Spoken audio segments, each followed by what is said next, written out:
బ్రహ్మముడి సీరియల్లో ఈరోజు ఏం జరగబోతుందో తెలుసుకునే ముందు వీడియోని లైక్ చేసి ఛానల్ని సబ్స్క్రైబ్ చేసుకొని సపోర్ట్ చేయండి.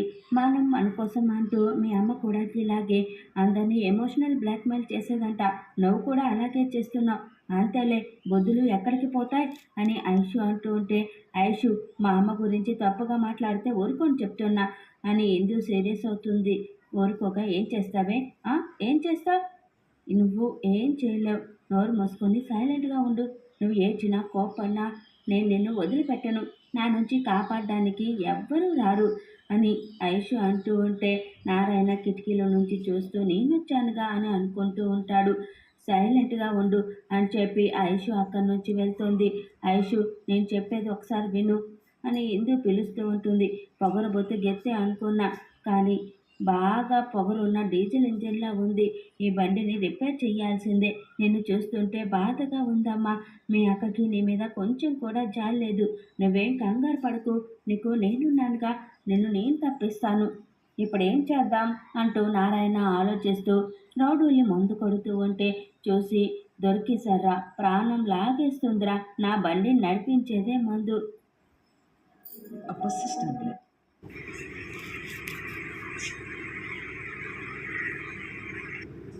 ఉంటే చూసి, దొరికేసర్రా, ప్రాణం లాగేస్తుందిరా, నా బండిని నడిపించేదే మందు. సుఖపడ్డాక అంతా సెట్ అయిపోతుంది అనుకుంటూ రౌడీల దగ్గరకు వెళ్తాడు. మరోవైపు రేఖ ఇందు కోసం ఎదురు చూస్తూ ఉంటుంది. ఈ ఇందు ఏంటి ఇంకా రాలేదు, ఫోన్ చేస్తే స్విచ్ ఆఫ్ వస్తుంది అని మనసులో అనుకుంటూ ఉంటుంది. ముసలోడా, నువ్వు కానీ సపోర్ట్ చేస్తే నేను సీఈఓని అవుతాను కదరా, కానీ మళ్ళీ ఇప్పుడు ఆ రేఖని సపోర్ట్ చేస్తున్నా. తనే సీఈఓ అయ్యేలా ఉంది కదరా, అయినా మనకేంటి, డైలీ జీతగాన్ని యాక్టింగ్ చేయగానే డబ్బులు చేతికి తెచ్చుకోవాలి అంతే అని రాజు మనసులో అనుకుంటూ ఉంటాడు. మేడం, మీటింగ్ స్టార్ట్ చేద్దామా అని అనడంతో, స్వరాజ్ గ్రూప్ ఆఫ్ కంపెనీ అంటే ఒక బ్రాండ్. రాజ్ కావ్యాలు నిర్మించిన ఈ సామ్రాజ్యాన్ని చెక్కు చెదరకుండా కాపాడుకుంటూ వస్తున్నాను నేను అని రేఖ చెప్తూ ఉంటే, రేఖ మన కంపెనీలో ఏ ప్రాబ్లమ్స్ లేవంటారా అని అడుగుతూ ఉంటే, ప్రాబ్లమ్స్ ఉన్నాయి, లేవని కాదు, నిజాన్ని మనం ఎప్పుడు అంగీకరించాలి, దానికి తగ్గట్టుగా వర్క్ చేసి ప్రాబ్లమ్స్ని సాల్వ్ చేసుకోవాలి. నేను ఇప్పుడు అదే చేస్తున్నాను. మన కంపెనీలో ఈ ఏళ్ళ వచ్చిన చిన్న చిన్న సమస్యల వల్ల ఎంప్లాయీస్ మీరు ఇబ్బంది పడ్డారన్నమాట వాస్తవమే. కానీ ఈసారి కూడా నాకు సీఈఓ పోస్ట్ అప్పచెప్పితే ఇక మీదట ఎప్పుడు కూడా ఇలాంటి చిన్న చిన్న ప్రాబ్లమ్స్ రాకుండా ముందుకు తీసుకెళ్తానని నేను మీకు మాట ఇస్తున్నానని రేఖ చెప్తూ ఉంటే రాజు నవ్వుకుంటూ ఉంటాడు. నేను ఇన్నేళ్లుగా కంపెనీని నడిపించే విధానం చూశారు, నా మెచ్యూరిటీ లెవెల్ చూశారు. అదే ఇప్పుడు కొత్తగా నాకు పోటీగా నిలబడి ఈ రాజుకి అసలు ఇంకా కంపెనీ వ్యవహారాలేంటో ఇంత కూడా తెలీదు. రాజు, నువ్వు అసలు ఏ కంపెనీలోనైనా ఎంప్లాయీగా వర్క్ చేసావా అని రేఖ అడుగుతూ ఉంటే, నేను వర్కర్ని కాదు, బిజినెస్ మ్యాన్ని. అదే బిజినెస్ మ్యాన్ అవ్వాలనుకుంటున్నాను అని రాజు అంటూ ఉంటే, వర్క్ చేసావా లేదా అని రేఖ అడుగుతుంది. లేదు అని రాజు చెప్పడంతో, అది పరిస్థితి. అసలు వర్క్ ఎలా చేయాలో తెలియని ఈ రాజుకి మీరంతా కలిసి పట్టం కడతారో లేదంటే ఇన్నేళ్లుగా కంపెనీని నడిపిస్తున్న నాకు అప్పు చెబుతారో అది ఇంకా మీ చేతుల్లోనే ఉంది అని రేఖ అంటుంది. సీనియారిటీ ఇదేముంది పిన్ని, రోజు అలా వచ్చి అటెండెన్స్ వేయించుకొని వెళ్ళినా వచ్చేస్తుంది. కానీ అది కాదు కదా ముఖ్యం, కంపెనీని లాభాల్లోకి తీసుకొచ్చామా లేదా అన్నదే కదా ముఖ్యం. కనీసం ఎంప్లాయీస్కి శాలరీస్ కూడా ఇవ్వలేని పరిస్థితుల్లో ఉన్నారంటేనే అర్థమవుతుంది కంపెనీని ఎలా హ్యాండిల్ చేస్తున్నారు. ఎక్స్పీరియన్స్ పక్కన పెట్టి ఒక్కసారి నాకు అవకాశం ఇచ్చి చూడండి, కంపెనీని ఎలా లాభాల్లోకి తీసుకెళ్తానో చూపిస్తాను అని రాజు అంటాడు. కంపెనీని లాభాల్లోకి తీసుకెళ్ళక్కర్లేదు, చతికిల పడకుండా ఉంటే చాలు అని రేఖ అంటుంది. అవకాశం ఇస్తేనే కదా చతికిల పడుతుందో పరిగెత్తిస్తానో తెలిసేది అని రాజు అంటే, మాటలు చెప్పినంత తేలిక కాదు కంపెనీని హ్యాండిల్ చేయడం అంటే. అసలు సీఈఓ పదవి అంటే ఒక ముళ్ళ కిరీటం లాంటిది అని రేఖ అంటుంది. నేను ఆ ముళ్ళని పీకి పారేస్తానుగా, ఎన్ని కంపెనీలు వచ్చినా ఒక్క అడుగును కూడా తగ్గను పిన్ని అని రాజు అంటే, అవునవును, కోర్టు నుంచి 50 లక్షలు, 50 లక్షల నుంచి 20 లక్షలకు వచ్చినప్పుడే అర్థమైంది తమరి గురించి అని రేఖ చెప్తూ ఉంటే, ఏంటి మేడం అని పరందామయ్య వాళ్ళు అడుగుతారు. ఏం లేదు, మా పిన్ని ఏదో కంపేర్ చేయబోయి ఫ్లోలో అలా అనేసింది అంతే కదా పిన్ని. చూసారా మా పిన్ని ఎలా తడబడుతోందో, ఇన్ని సంవత్సరాలు కంపెనీ బాధ్యతలు మోసి మోసి అలసిపోయారు. పాపం ఈసారికి రెస్ట్ ఇచ్చి నాకు ఆ బాధ్యత అప్పగించండి, మీరు గుండెల మీద చేసుకొని హాయిగా నిద్రపోవచ్చని రాజు అంటాడు. సరే ఈ మాటలన్నీ ఎందుకు, ఎవరు ఎవరికి సపోర్ట్ చేస్తున్నారో ఓపెన్గా చెప్తే సరిపోతుంది కదా అని అంటూ ఉంటే మరింకేం చెప్పండి వెయిటింగ్ అని రాజు అంటాడు. ఇంకా అక్కడ ఉన్న ఒకరు మేము రేఖ మేడంకి సపోర్ట్ చేస్తున్నాం అని చెప్పడంతో రేఖ సంతోషపడుతూ ఉంటుంది. నైస్ నైస్, మీ లైఫ్ సెటిల్ అయినట్టే అని రాజు అనుకుంటూ, మరి మీరెవరిని సపోర్ట్ చేస్తున్నారు, మీరు కూడా మీ రేఖ మేడంకేనా? పిన్ని ఏమో అనుకున్నాను కానీ నీకు ఫాలోయింగ్ బాగానే ఉంది, చూస్తుంటే నువ్వే సీఈఓ అయ్యేలా ఉన్నావు, చెప్పండి మీ ఓటు కూడా రేఖా గారికేనా అని రాజు అడుగుతూ ఉంటే, రేఖా మేడం మీ పెర్ఫార్మెన్స్ మాకు నచ్చలేదని చెప్పడంతో రేఖ షాక్ అవుతూ చూస్తూ ఉంటుంది. చాలా రోజులుగా కంపెనీ లాస్లో నడుస్తుంది, అసలు మీరు కంపెనీ విషయాలు ఏమీ పట్టించుకోవడం లేదు, రోజు రోజుకి డౌన్ ఫాల్ అవుతుంది, అందుకే ఎలాంటి ఎక్స్పీరియన్స్ లేకపోయినా రాజుకే సపోర్ట్ చేస్తున్నాం అని చెప్పడంతో రాజు సంతోషపడుతూ ఉంటాడు. అవును చేస్తున్నాం అని ఇంకో ఆయన చెప్పడంతో చాలా థ్యాంక్స్, మీరు నా మీద నమ్మకం పెట్టుకున్నందుకు కృతజ్ఞతాభావంతో పనిచేస్తాను. పిన్ని నీ వర్కింగ్ స్టైల్ నచ్చలేదంట, సో బ్యాడ్ అంట, అయితే నేనే సీఈఓ అయ్యే ఛాన్సెస్ ఎక్కువ ఉన్నాయి, శేషు మామకి ఫోన్ చేసి పూలదండ హారతి తీసుకురమ్మని చెప్పాలి, చేయండి త్వరగా ఓటింగ్స్ ఫినిష్ చేయండి అని రాజు అంటూ ఉంటాడు. నేను అనుకున్నట్టుగానే నాకు ఇద్దరు సపోర్ట్ చేశారు, వాడికి ఇద్దరు సపోర్ట్ చేశారు అని మనసులో అనుకుంటూ, ఓకే మన వర్క్ అందరికీ నచ్చాలని రూల్ ఏం లేదు కదా, ఎవరి అభిప్రాయాలు వాళ్ళవి, సరే ఇప్పుడు మా ఇద్దరికి సీఈఓ ఓటింగ్ వచ్చింది కాబట్టి ఇక మిగిలింది పరంధామయ్య గారి ఓటు, ఆయన ఎవరికి ఓటు వేస్తే వాళ్ళే సీఈఓ అవుతారు, చెప్పండి పరంధామయ్య గారు మీరు ఎవరికి సపోర్ట్ చేస్తారు అని రేఖ అడుగుతూ ఉంటుంది. ఈ ముసలో నాకు సపోర్ట్ చేయనని చెప్పాడు, కానీ ఎందుకైనా మంచిది, ఏమో మనసు మార్చుకొని నాకు సపోర్ట్ చేసినా చెయ్యొచ్చు అని రాజు మనసులో అనుకుంటూ ఉంటాడు. వీడికి నేనంటే అస్సలు పడదు, నేను ఎక్స్పెక్ట్ చేసినట్టే చెప్తాడా లేడా అని రేఖ మనసులో అనుకుంటూ, ఇంకేం ఆలోచిస్తున్నారు, మీరు ఎప్పుడు దుగ్గిరాల కుటుంబం వారికి మాత్రమే సపోర్ట్ చేస్తారు కదా, అలాంటిది ఇప్పుడు బయట వ్యక్తికి సపోర్ట్ చేసి మీరు మీ మాట తప్పుతారని నేను అనుకోవడం లేదు అని రేఖ అంటూ ఉంటే, దొరికింది ఛాన్స్, ఓ రాయి వేసి చూద్దాం అనుకుంటూ, అవునవును రేఖ పిన్నికే సపోర్ట్ చేయండి, తనేం చేసినా పర్వాలేదు, మీకు సీఈఓ తనే అవ్వాలి కదా, కంపెనీలో జీతాలు ఇవ్వకపోయినా పర్వాలేదు, రోజు రోజుకి బిజినెస్ పడిపోయినా పర్వాలేదు, ఈ సొసైటీలో Swaraj group of company reputation మొత్తం పడిపోయినా పర్వాలేదు, మీరు మాత్రం రేఖ పిన్నికే ఓటు వేయండి అని రాజు అంటూ ఉంటే, పరంధామయ్య గారు తన మాటలకేం కానీ మీరు చెప్పండి అని రేఖ అడుగుతుంది.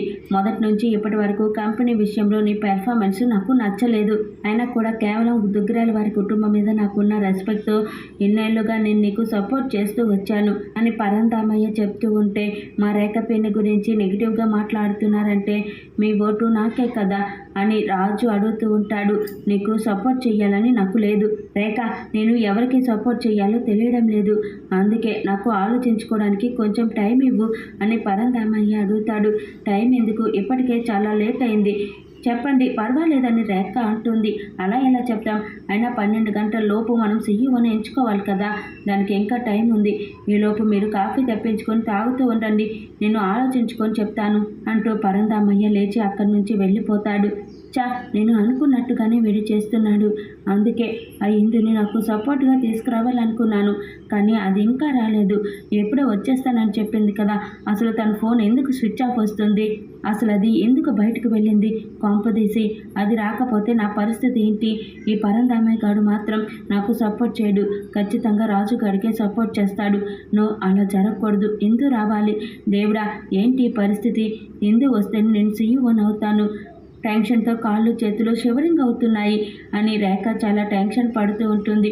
మరోవైపు ఐషు, రే ఏ టైంలో మందు తాగడం ఏంట్రా అని రౌడీలను అడుగుతూ ఉంటే, మీరేం కంగారు పడకండి మేడం, మేము మందు తాగితే స్ట్రాంగ్గా ఉంటాం, అయినా మేముండగా తను ఎక్కడికి వెళ్దు, మీరు హ్యాపీగా ఉండండి అని అంటూ ఉంటే, ఏంటో మీ చావు మీరు చావండి అని ఐషు అంటుంది.